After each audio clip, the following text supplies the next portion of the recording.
I guess it's always fun when you have a plan and then it backfires, so you have to make another plan. So now, going here.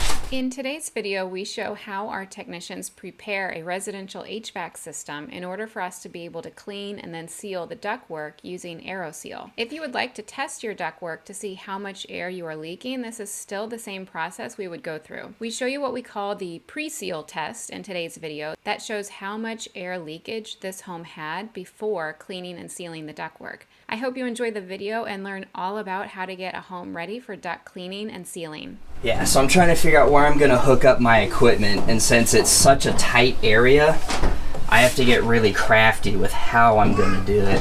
But what I'm gonna do is, once I pull this UV bulb system out, I'm gonna cut my hole for my vacuum to be able to clean the return side.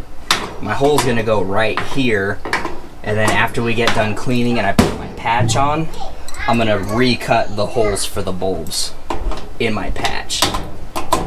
The tricky part's always finding the way to get set up. Once you find it, you can get moving.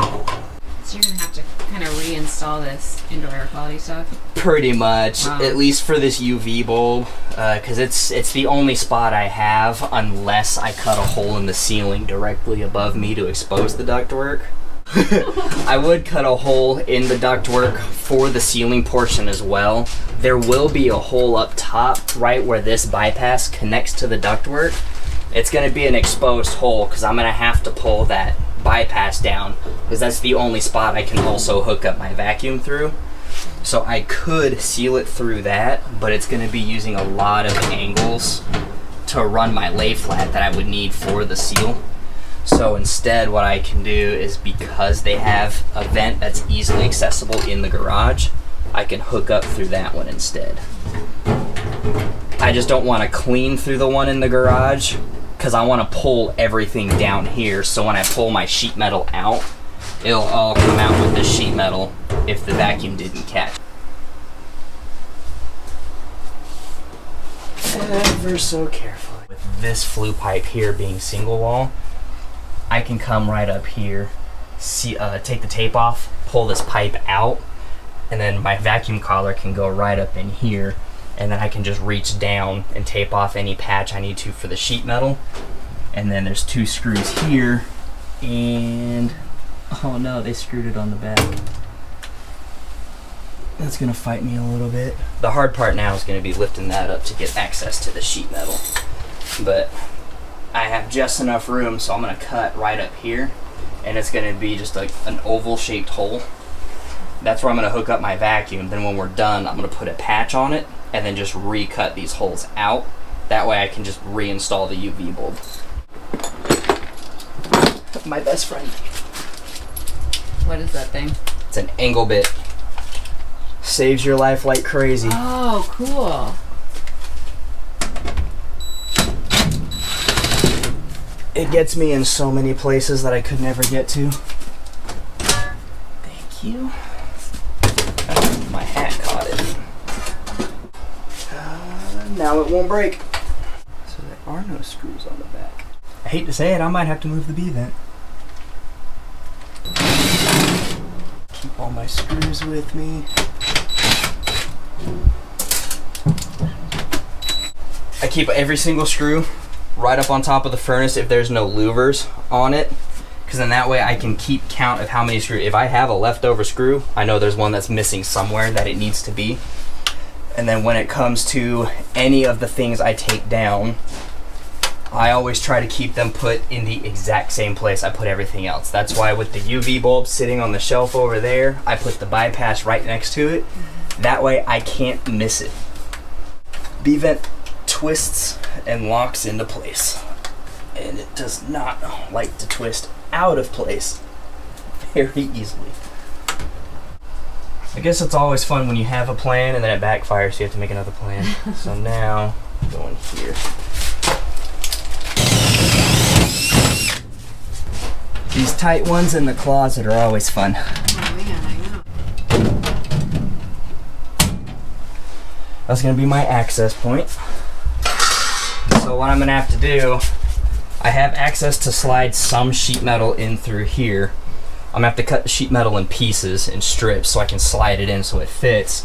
But now I've got access where I can reach in and I can tape everything off to keep it airtight and vacuum tight. So that way I can have my vacuum collar up here, or I can pull this down and hook my vacuum up here. Either way, as we do the clean, it's not gonna bring air up from the equipment because it's gonna be completely sealed off. And then when I do the seal, it's gonna be very pressure tight. So as the sealant starts spraying through the ductwork, causing more pressure, causing it to grow, then it's not gonna be seeping through any of the tape, because I'm gonna have it all completely taped off on the inside around every edge, every corner. Since I've cut it in strips, every single strip's gonna be taped and layered over, so keep it as airtight as possible. Here's one strip. It's gonna block all of the debris, and then as the sealant gets sprayed through, it's gonna block any of the sealant that tries to squeeze through. How long does prep usually take on a clean and seal?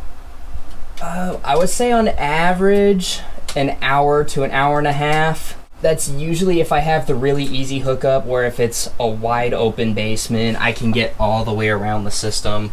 Like, I would be done if we weren't in such a tight closet, because I could just lift this canvas straight up, slide my sheet metal in, and tape the edges on the outside. But now with everything in here in the tight closet, I have to just kind of strategically place everything in and figure it all out. Tape off all the edges as I go to make sure everything stays tight. Can you go in the garage and knock on the vent? I want to make sure that's this vent I'm looking at right here. I can do it. Because if this vent that I'm looking at right on the back side of this is the garage, seal should go easy. Yep, that's it, Mason. That's awesome. There's a vent right on the back side of this that goes right into the garage, which means this wall right here is the garage. That means it doesn't have to go through elbows and bends. It's gonna come straight into the ductwork and immediately disperse out where it needs to go.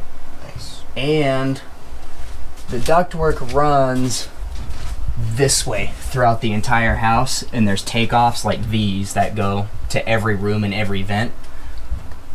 So sealing it should actually go very smooth. Yeah, Ooh. you can see. That way, that'll keep everything from here down clean from any dust, dirt, debris, pollen, if there's any in the ductwork. More than likely is. But more importantly, the sealant, because the sealant will build up so much pressure. Everything with this tape that I'm doing is to close off all the gaps around it, so I'm not counting unnecessary or leakage that's not part of the ductwork. The whole point of this is just make sure I work with the completely isolated ductwork. That's why the sheet metal is in there.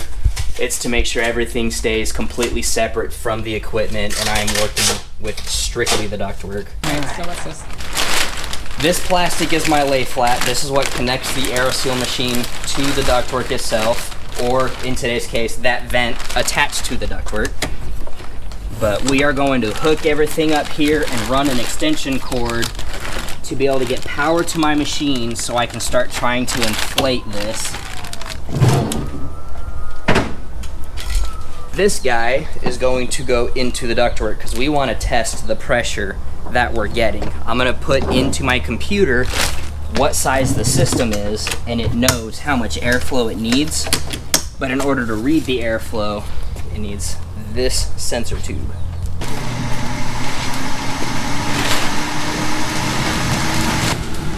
This I love to see. Fans up all the way. Now's the part where I put in all the information. It's going to be about 40-42%. All right. It did the test. Do you need me to like show how we calculate it and everything? Sure. Okay. I went and looked at the air conditioner and read the model number. For today's house, it says it's a 2.5 ton system. It's wanting to move 1,000 cubic feet per minute of air. You're looking at 400 per ton. Out of that 1,000, my computer's showing down here that it's leaking 434.9. So you're just gonna take 434.9 and divide that by the overall size of the 1,000, and then that decimal just moves to the right 2 places. So they're losing almost half of their system. So now we're gonna get everything cleaned out, get it all ready to go. The tape that is on the vents now will be replaced with foam blocks to help keep the ductwork super pressurized. That way when the machine starts spraying through and trying to inflate the ductwork like a balloon, that's where it's going to hold all the pressure, is because of those foam blocks. So as we clean them, instead of putting the vent back on, we're going to put the blocks back in. That way we can get prepped and ready for the seal portion. A few days later, I caught up with Brendin at the office to see how the rest of the duct clean and seal went. He was speaking about it to Sam, who is friends with the homeowner, so here's a follow-up with Brendin and Sam. Okay, so what was the result? I got him down to, I believe it was like 0.5. Is that what he told you? Yes. All my days kind of tying together, but I know it was under 1%. I got him down really tight, so they've got basically no air loss on it now. Right. He called, he texted me pictures, and was just incredibly impressed, was super appreciative of what you'd done. But yeah, I think he said it was like 0.5% leakage. I mean, that ductwork is airtight now. Yeah.